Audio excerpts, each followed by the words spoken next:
Carpenter playing Is It Drake's Brad. Kind of a fixture here in the feature match area over the last few rounds. Started off really, really strong. I believe he was 10-0 at one point. Things have gotten a little tougher since then. Still has a chance, though, to secure a top 8 berth here. His opponent's going to be Dayne Glossner playing Sultai mid-range. Looks like Dayne has taken a mulligan to 6, but Brad Carpenter's going to lead off with Island, and there's the Pteramander. Yeah, Pteramander, great card. Very excellent update to this archetype. Basically just slots right in. Like, you really don't have to change too much to make Pteramander good. Right. I think it's a big find for this deck. I'm happy to see it get some standard run.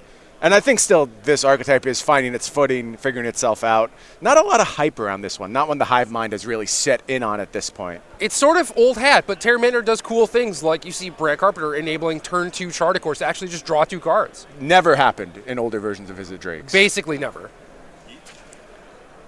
Here we see an attack from the Pteramander. Dayne's going to fall down to 19. Brad has the Lava Coil for Wilderness Walker, Wildgrowth Walker, I'm sorry. If you've played any amount of Is It Drakes, you know just how critical that Lava Coil is. You need to get Wildgrowth Walker off the table. Brad has successfully done so. Yeah, Wildgrowth Walker, pretty big threat. Eventually will get out of burn range and will actually threaten to trade with any of the Drakes in combat, and could potentially just put them out of range for a 2-turn kill, which is kind of what the Drake's deck is known for. Exactly. So Brad's a little ways off of actually adapting this Pteramander. He's probably just going to keep doing things like casting Chardicourses until he can adapt it for cheap. In the meantime, just set up his draws. Brad generating a lot of actual card advantage here. Usually this is a deck that just churns through. It's looking at a lot of cards. It's not increasing its card quantity. With Pteramander in the mix, though, as a 1-drop, Chardicourse doing a lot of work for Brad in these early turns. Yeah, and you can actually grind people out now. Right. Playing more of an attrition game. There we see Dayne firing off of Vraska's Contempt before Pteramander can do any more damage. He knows that thing's going to get big real soon, doesn't want to deal with it. It's just a 1/1, right? Oh, it's going to be much worse. How often do your 1-mana 1/1s demand of Vraska's Contempt? Yeah, that's a pretty good sign the card is good. And there is a follow-up Pteramander with an Enigma Drake looking really strong for Brad here. 5-power Enigma Drake, Pteramander that can adapt into a 5/5 for 3 mana, it looks like. Good deal. One of the things I love about Dayne's deck, if you're taking a look over on Cardboard Live, you see a very notable exclusion from Dayne's deck. Sometimes that says just as much of the cards that are included. We've got no Llanowar Elves here. Yeah, we've seen a lot of players do this. I mean, the Golgari decks that started last season, right, basically just started with no Llanowar Elves, and then it was like, oh, these are really good in the mirror for accelerating into the Planeswalkers, so people were playing them, and not a lot of Goblin Chain Whirlers in the format. I think that's kind of where we've returned to, too. So it seems like Llanowar Elves would be a good choice, especially when you're trying to power out giant Hydroid Crassuses. Well, so Dayne is still cognizant of the giant Crassuses. He's trying to do so instead with Incubation Druid, but here we see a Vivian Reed from Dayne. Brad says, no, sir, it's going to be Spell Pierced. Huge, devastating play from Brad Carpenter there. Yeah, not a lot of targets for Spell Pierce against the base black-green decks, but stopping Vivian is definitely one of the big ones, and it's one of the things that allows you to get away with playing Spell Pierce, a card that's like not particularly good in the matchup in the main deck, because no matter what, you're still going to have a very good target. Brad Carpenter paying 2 mana to create a 5/5 Pteramander. Does that seem remotely fair to you, Jerry? Seems Dece, yeah, as the kids say. I think they say Dece Plus occasionally as well, Ooh. And this may be Dece Plus. In fact, I'm old. I don't know actually what qualifies as Dece Plus, but if I were to guess, this would be Dece Plus. Maybe. And there you see another Enigma Drake for Brad. Things looking very good on his side of the board. Dayne has an answer. What's it going to be? Crassus for 4, draw 2, gain 2 life, put a 4/4 blocker into play. Perfect number against these Drakes, able to chump block, but I don't know if this is going to be enough to save Dayne here. No, not sitting at 7. Not with the gas that Brad has left in the tank. Basically, thanks to those Chardicourses. Looks like he's just dead on board, and he is going to scoop them up. Impressive performance there for Brad. We've seen a lot of that this weekend. Brad's deck just looking absolutely unstoppable. We've also seen it stumble occasionally. It's kind of filling both sides of the coin, and maybe that means there's still a little variance left to hammer out in this Is It Drake's build. We're going to go to the sideboards now. Why don't we start on the left-hand side with Brad Carpenter's sideboard. We have 2 Shivan Fires, 2 Treasure Maps, 2 Disdainful Strokes, 2 Fiery Cannonades, 2 Ral Is It Viceroy, 2 Niv Mizzet Perrin, 2 Entrancing Melody, 1 Star of Extinction, and 1 Disdainful Stroke for Brad Carpenter. Jerry, what do you like? Things are a little different now. Star of Extinction used to be the card that is it turned to fight the Golgari decks because of Carnage Tyrant. And I still think that Star is good here, but there's not a lot of Carnage Tyrants running around. But I still think that going with Treasure Map, Star of Extinction, Niv Mizzet, Ral, just going a little bit bigger is potentially a thing that you can do in this matchup. But I don't know. I feel like with Terramander and 8 Drakes, maybe just like staying low to the ground and being the beatdown in the matchup is what you want to be doing. Yeah, I'm curious Brad's take. I'm sure he's played this matchup a bunch. At this point, he knows what he wants to do. We'll see what he does in this game. But you mentioned Carnage Tyrant and having to have an out to that with Star of Extinction. No Carnage Tyrants anywhere in Dayne's deck list, only relying on the Hydroid Crassus as his big top end, which I think may eventually prove to be right. We'll see if Brad knows that Dayne has given up on the big dinosaur. But let's take a look at Dayne's sideboard now. 4 Duress, 3 Cry of the Carnarium, 3 Negate, 2 Moment of Craving, 1 Plague Crafter, 1 Vraska's Contempt, and 1 Reclamation Sage. Jerry, you see a whole lot you like here? Absolutely love Plague Crafter, first of all. Right. It is one of the few things that when Is It Drakes is trying to set up like Drake plus Dive Down that can actually answer that effectively. And similarly, I like Duress, just to either, take out the Charted Courses, some of the cantrips, or be able to use it to take away the protection that Brad would use to try and solidify like his Drake board presence. Right. I think those are interesting approaches. Jerry, let me ask you a question. Are you a playmat guy? Do you use a playmat? I do now. Magic? Yeah. You do? Me as well. I love playmats. And if you also love playmats, you're definitely going to want to check out our Star City Games Creature Collection, of course, featuring Perdukin. We have playmats, sleeves, player bundles. All of those are available now. Player bundles, of course, a combination of playmats and sleeves. Highly recommend you check those out over at go.starcitygames.com/creature collection.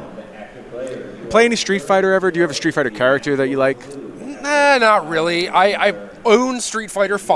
Okay. But it was one of the games that I just purchased to have around in case people wanted to play themselves. Gotcha. I was always a Ken guy, so I definitely know the way of the Perdukin. In recent times, I also play Street Fighter V, and I've been a Cammy/Ed main. And that means almost nothing to the vast majority of our audience, but just something I wanted to share with you, Jerry. No, I appreciate it. I also happen to like sleeves. You asked me if I like playmats. I do like having sleeves on my cards as I play Magic, too. Yeah, I'm actually anti-sleeves. Never use sleeves. Yeah. No, I believe it. You're old school. Right. I've seen your collection. Right. They're all beat up. Terrible shape. I've totally wasted my investment that I've held for 20 plus years now. A little foolish, but that's how I learned the game. I'm stuck with it. No sleeves ever. I mean, think of how much money you've saved by not buying sleeves though, over time. Right. It's probably evened out. Yeah, I think it's just a wash, basically. So it looks like Brad took a mulligan to 6 there. Dayne, of course, going to lead on the play. Looks like Brad's ready. Passes the turnover. We're going to have a tapped Drowned Catacomb from Dayne. Brad's going to respond with a tap Steam Vents. Over to Dayne. Does he have a 2-drop here? He does. And it is going to be Merfolk Branchwalker. Revealing Swamp. That's going to go into Dayne's hand. Passes back to Brad. And there's a Terramander off the top of the deck for Brad. See if he can do that same kind of magic with his Charted Course here. Holding a handful of Lava Coils, it looks like. Good place to be. Means you're unlikely to get run over by Wild Growth Walkers, but don't really need to use it on that Merfolk Branchwalker. We can take care of that other ways. We see Brad cast Discovery there. He's going to put one of the 2 lands he revealed into his hand, the other one into the graveyard. He says, just 1 mana for me, please. That's exactly what I'm looking for. And here's a Jade Light Ranger from Dayne Glossner. He's going to reveal Drowned Catacomb. Assassin's Trophy. Catacomb goes to hand. Where's Assassin's Trophy going to go? Wouldn't surprise me if it stays on top. Dayne's already got a little bit of aggression going on, and now you just want some removal to clear the way. Yeah, Dayne agrees with you. Jade Light Ranger, of course, going to be a 3/2, having found 1 non-land on the top of the deck. And now we're back to Brad. Brad's going to tap 2 mana here, and he's got the Lava Coil for the Jade Light Ranger. Doesn't want aggression to get out of control on Dayne's side of the board. Also filling up his graveyard for that Terramander, looking to get big in the future. Yeah, and Crackling Drake coming down next turn. Interesting tension with Assassin's Trophy here. If Dayne is actively using that to control Brad's threats, maybe we're getting closer to Niv Mizzet. Entirely possible. Again, not sure if Brad actually went that route inside boarding. I could see him just boarding in some more grindy elements like Ral and not touching the Nivs. Right, totally possible. Ravenous Chupacabra here from Dayne Glossner. Brad's going to respond with an opt. Doesn't like what he sees. Going to draw a fresh one off the top. I think we found a Crackling Drake, one of the better draws there. Brad also lava coiling the Ravenous Chupacabra, still trying to stem any early aggression that Dayne may present. Dayne, though, with still a very full grip here, certainly trying to run Brad out of resources and doing a pretty nice job of it right now. Yeah, the Explore creatures just kind of showing their strength, allowing you to get a little bit of filtering, ensure you hit your land drops, and then eventually just drawing premium removal from your opponent, too. Yeah, the Explore creatures are one of my favorite duos in quite some time. They have such a subtle effect on the game.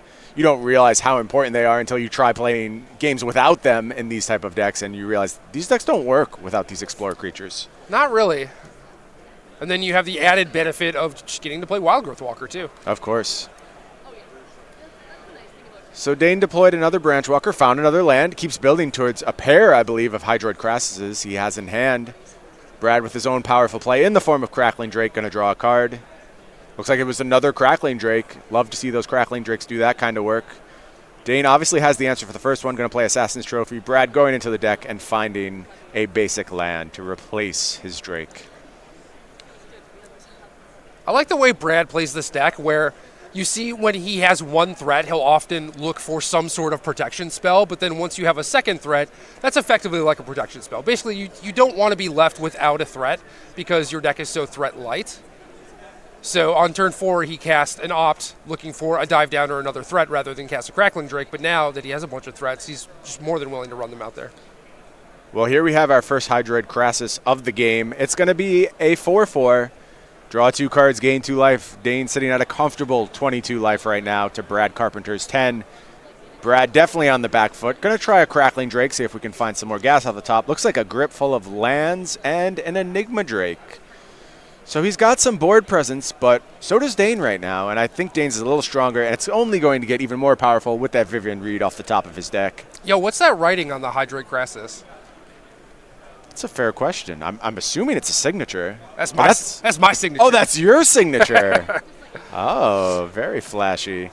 Interesting he had you sign his Hydroid Crassus when you didn't show Hydroid Crassus the proper respect during the pre-release season. Didn't, but we covered Dayne earlier, and he's like, hey, you covered my match. You said good things about this card. I'm crushing this tournament. Can you sign my Crassus? Okay. I like his approach. Dayne making an attack here. He's going to get in for 6. Brad's going to fall to 4. He's going to chump attack with the Merfolk Branch Walker. That's going to hit the graveyard. Follow-up tap land from Dayne.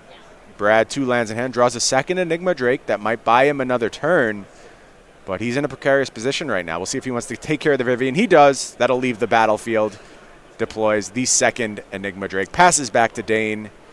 Dead to anything. Find finality. And Dayne has plenty.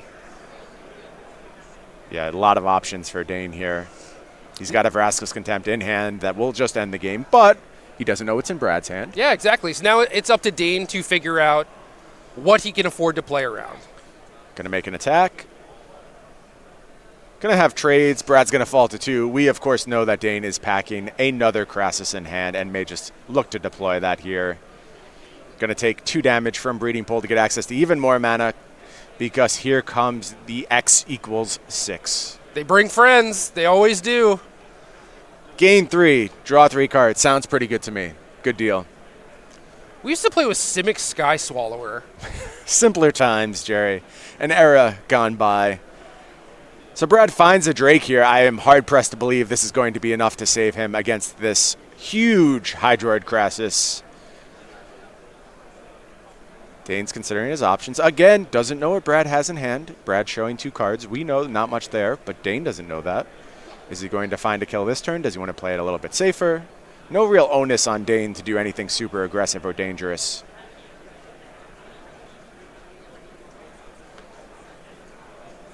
Dayne casting Finality. That's going to do it. Wiping the board, making his Crassus even larger. And Brad Carpenter scoops him up. 1 game apiece. Top 8 on the line. This is a high-pressure situation for both these players right now. Yeah, definitely. I mean, it's especially being Brad and starting 9-0, then 10-0 on day 2. Never want a tournament to go that way. No, absolutely not. So we're taking another look at the sideboard here. Anything you want to reconsider having seen that game play out? Play draw considerations, always an important thing to consider in Game 3. I think with Brad on the play, it is a little easier to justify some of the more expensive cards. Either way, I'd be pretty happy with Disdainful Stroke, Treasure Map, Ral, and then it's whether or not you actually want to turn to Niv-Mizzet or not.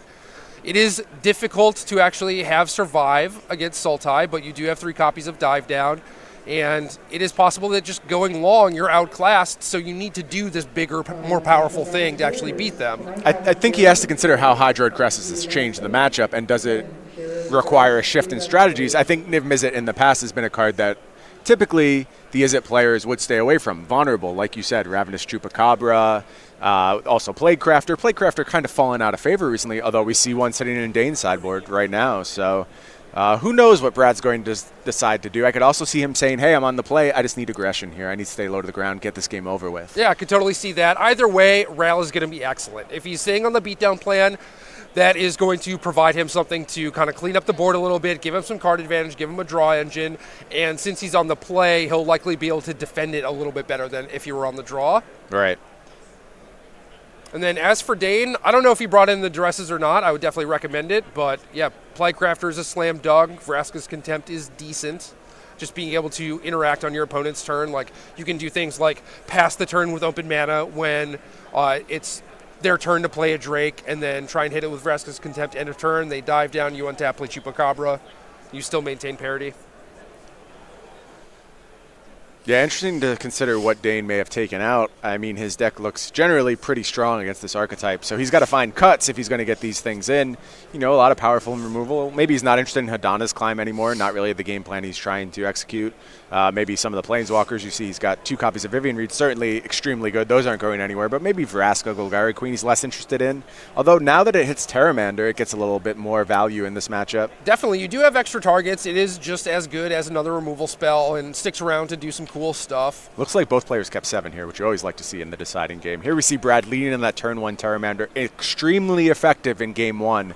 Let's see what it can do here. Does he have a Charticourse to follow it up with? Getting in for 1. Dayne's going to fall to 19.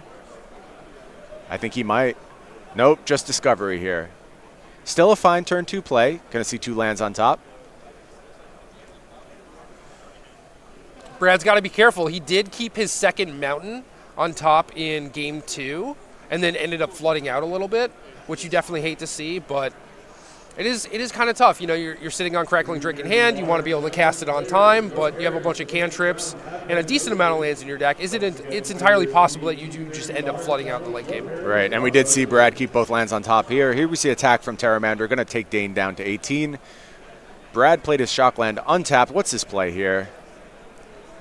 Another Terramander. And a pass. So he gets to hold open Opt here while also representing a potential counterspell, but the only real counterspells he could play are Disdainful Stroke or Spell Pierce. And I guess if Dayne thought about Spell Pierce, he could play a land before this Duress, so potentially exposing it to that, but maybe that's all part of the plan. Maybe he wants to. Yeah, could be. Getting that Spell Pierce out of hand, it can be valuable. Forcing him to use his mana, a little bit more certainty. If he has multiple Spell Pierces, it can play around the second one. Sorry, Dayne. I told you to bring in Duress, and then your Duress whiffed. This is awkward. Thanks, Jerry. Thanks. You signed his Crassus. You told him to bring in Duress. And now somehow Brad has a handful of creatures with 2 Terramanders on the board. He's like, all right, we're just going to race. That's what we're doing here. Well, that means that the Terramanders are going to stay Flying Men for quite some time. Right, that's true. They're not getting real big. And Brad taking some damage from his lands here, falling down to 16, is going to get to deploy Drake. It's not a huge Drake, though. No, 2 power. See a dive down drawn for Brad. Going to help protect those creatures, but he really needs to start stocking up the graveyard. For sure. I think it's fine. If you just play out a bunch of 2 power flyers, that's also pretty good. Right. Here's a Vraska's Contempt from Dayne. Going to bring him back up to 21 life. Exile that Crackling Drake. Going to allow both of these creatures to get into the battlefield, get into the red zone. 5 damage heading Brad's way.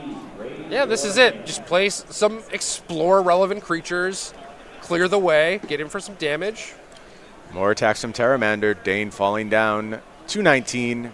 Brad's follow-up. Enigma Drake.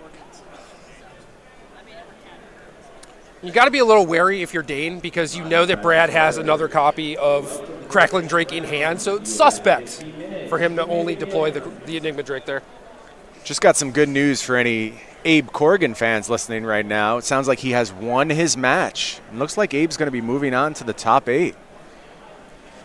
Good showing from Abe this weekend. Yeah, I got to watch Abe play a little bit against Dylan Donegan. I was very impressed.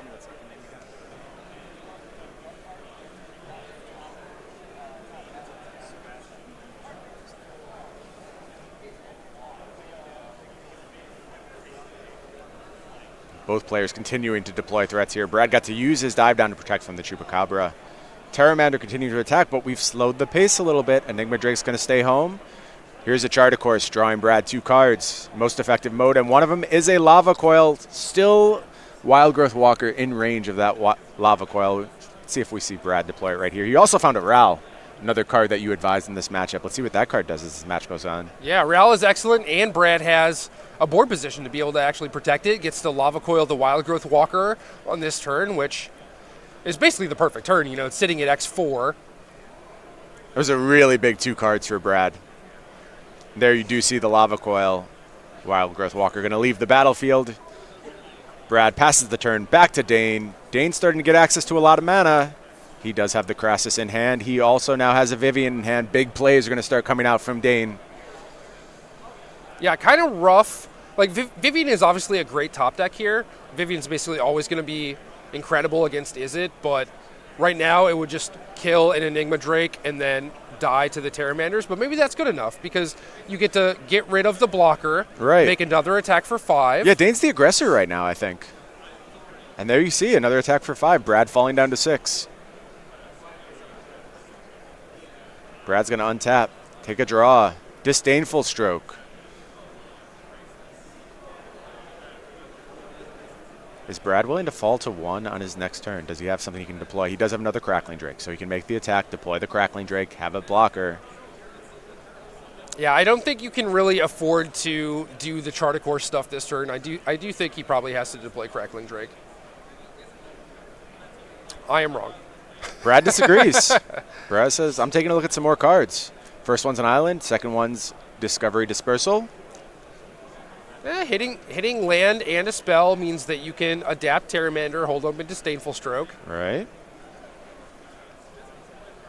I like that line a lot, and I think that's exactly what Brad was thinking. There's that adapted Pteramander. Kind of had to hit perfect in order to enable this. Brad knew. Yeah, but I mean the floor of the play is that you just don't have Disdainful Stroke open. Mm-hmm. You know, you can just discard that, use your remaining 2 lands to adapt both Pteramanders. So I think we're about to see a big Crassus here. Now, almost certainly going to get Disdainful Stroke cast trigger, though. He's still going to draw those cards. It's only a 5/5. I guess it does trade with Pteramander, right? They're the same size. Right, which is why you should Disdainful Stroke it, absolutely. Brad's thinking. Brad doesn't think absolutely. He thinks there's a decision to be made here. I think he says you can draw, but I'm still thinking, no? Wants to adapt to deter any possible attacks. That has resolved. Wow. Brad thinking he's going to be able to find a better target for that Disdainful Stroke. Let's see. Teach me something, Brad.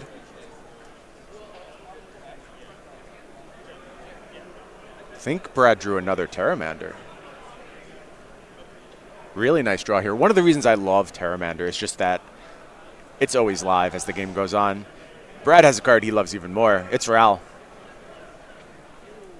Enough cards presently in the graveyard that Ral can deal with that Crassus, should that be what Brad chooses to do. It is. Shields are going to be down for Brad, though.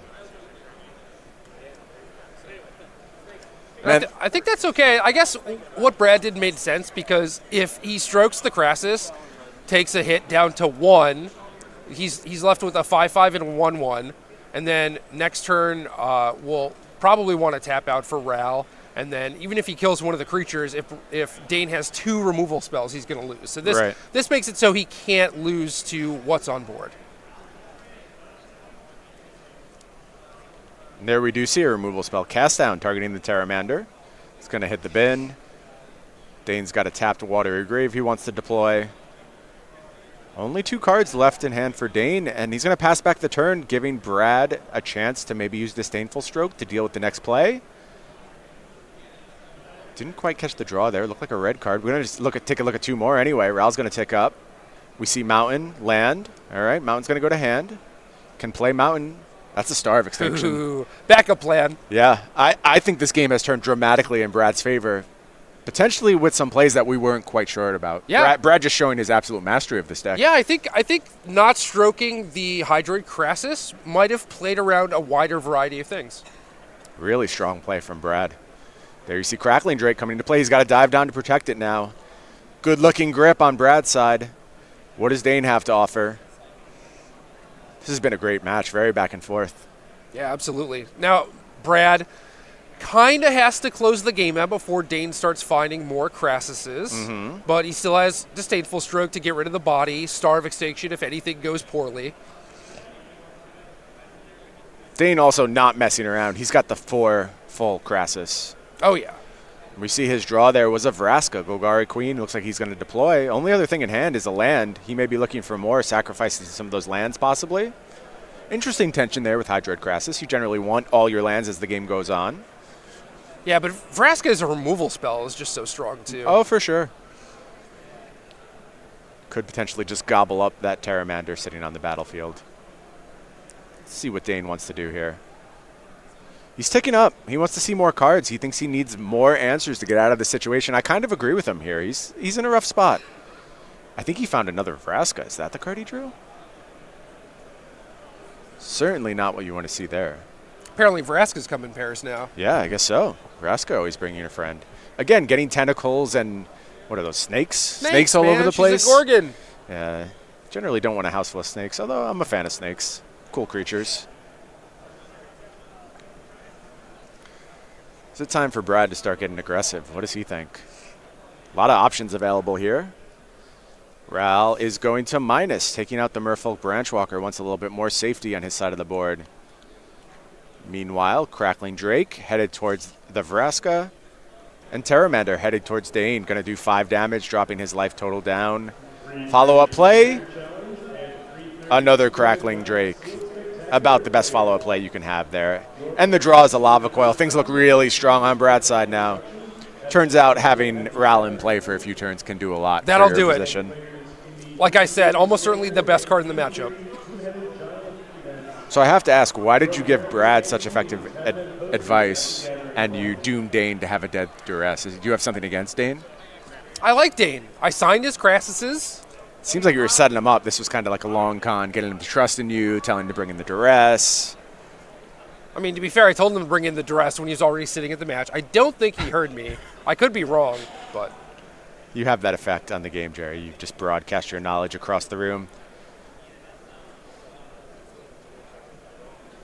Dive down, able to protect one Crackling Drake. Can't protect the other one from an Assassin's Trophy. But Dayne's out of stuff.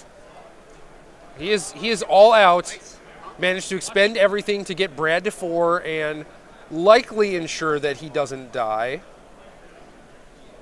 You say likely because you never know with this Drake deck, and we might be there, honestly.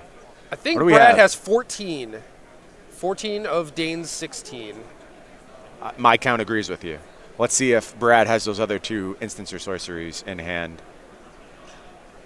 Star of Extinction, Lava Coil, Pteramander, Disdainful Stroke. He may not. Yeah, Coil is 1, but you can't actually get rid of the Disdainful Stroke. Right. There's one. There's going to go the Chupacabra. Seems like you just want to attack the Vraska here with the Pteramander, right? Get it off the board, not allow any redraws. Here's an additional Pteramander. And Crackling Drake is still a 2-turn clock. Right. Having Dayne be it 1 or 6 is effectively the same thing unless Dayne is able to come up with 2 removal spells somehow and leave him with Pteramander. I think so. And you know what? That 5th point of toughness on Pteramander mattering a bunch again, closing off fine finalities and out. As you see, Dayne finds nothing off the top of the deck. He's going to offer the hand to Brad Carpenter, and Brad Carpenter is going to head on to our top 8. Impressive performance.